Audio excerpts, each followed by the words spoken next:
ನಮಸ್ಕಾರ. ನನ್ನ ಹೆಸರು ಆಲ್ಬರ್ಟ್. ಬೆಂಗಳೂರು ಈಶಾನ್ಯ ಮಹಾವೇದಿಕೆಯ ಮ್ಯಾನೇಜ್ಮೆಂಟ್ ಕಮಿಟಿ ಸದಸ್ಯ ಮತ್ತು founder member of cook town resident association. ದಯವಿಟ್ಟು ಈ ವಿಡಿಯೋ ಮತ್ತು ಪಿಕ್ಚರ್ಗಳನ್ನು ನೋಡಿ. ಇದು ಅಚ್ಚಿನ್ ರೋಡು 6ನೇ ಅಡ್ಡೆ ರಸ್ತೆಯಲ್ಲಿರುವ ಪರಿಸ್ಥಿತಿ.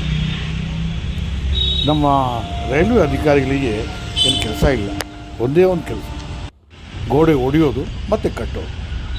ಇಷ್ಟ ಬಂದಂಗೆ ಮಾಡ್ಕೊಂಡು ಹೇಳೋರು ಕೇಳೋರು ಯಾರು ಇಲ್ಲ ಯಾಕಂತ.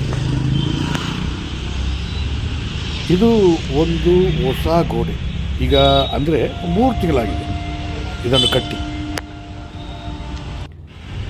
ರೈಲ್ವೆ ಅವರಿಗೆ, ಅಥಾರಿಟೀಸ್ ಅವರಿಗೆ ಇದು planning, ಎಕ್ಸಿಕ್ಯೂಷನು, wasteful expenditure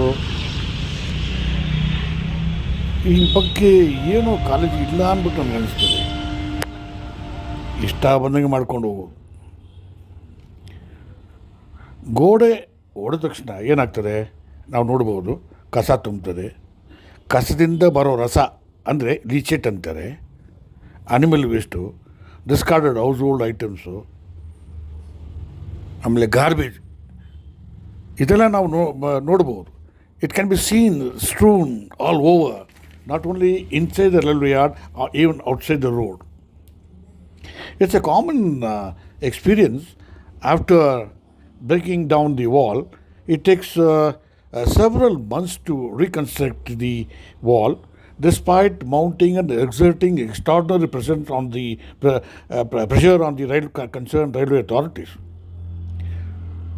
There ought to be some kind of procedure or a system to take up such works periodically, which entails, no doubt, considerable